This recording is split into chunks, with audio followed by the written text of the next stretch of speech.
سيدور وموتشيتو وإنزاغي حتى 2007 حتى بطولة كاكا في ذلك وبقيت من الصدى أن أوروبا إلى أين وصلت الأمور؟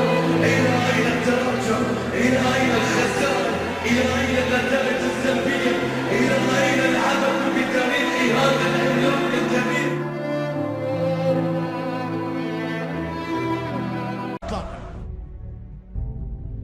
أنت تتحدث عن تاريخ، عن حدودة الطليان، عن أسطورة الكالتشيو.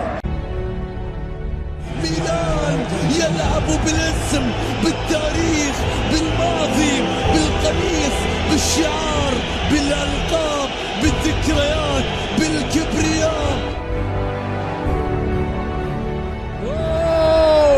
ميلان يجنن، ميلان يتفنن، اللحال يدوم. ميلان الافراح، ميلان الافراح، والانتر بكل الجراح. والتسديد والهدف، الله، انه ديابولو، انه الميلان، انها الصواريخ اللومباردية، انها ضربات اندريا بيرلو.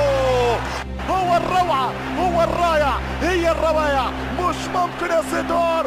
ضربة استعادة ذكريات الإبداع، استعادة ذكريات التألق. شوف الكل، هذه عوايده، هي بالقدم اليمنى.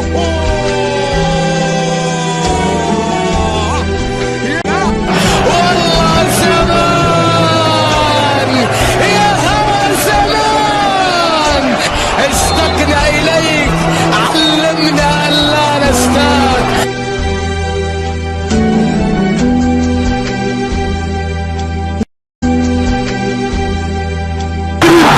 سيح قوي، علي، ارفع. ميلانو كامبيون دي اوروبا، ميلانو بطل اوروبا. احكي والسيدور تعمل كنترول سليمه ويحكي باس وجول. التعادل من السلطان.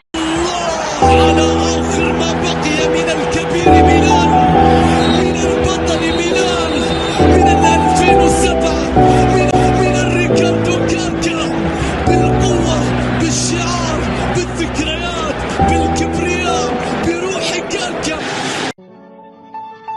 ميلان الذي اشتاقت إليه أوروبا واشتاق له أعداؤه قبل محبيه. وجود ميلان في صورته الطبيعية من الأمور الصحية في كرة القدم. رأيت الدهر مختلفا يدور، فلا حزن يدوم ولا سرور. وقد بنت الملوك به قصورا، فلم تبق الملوك ولا القصور. هكذا هي وضعية AC ميلان. كان له ماض لا تخشى عليه، من كان له ماض لابد أن يعود إليه.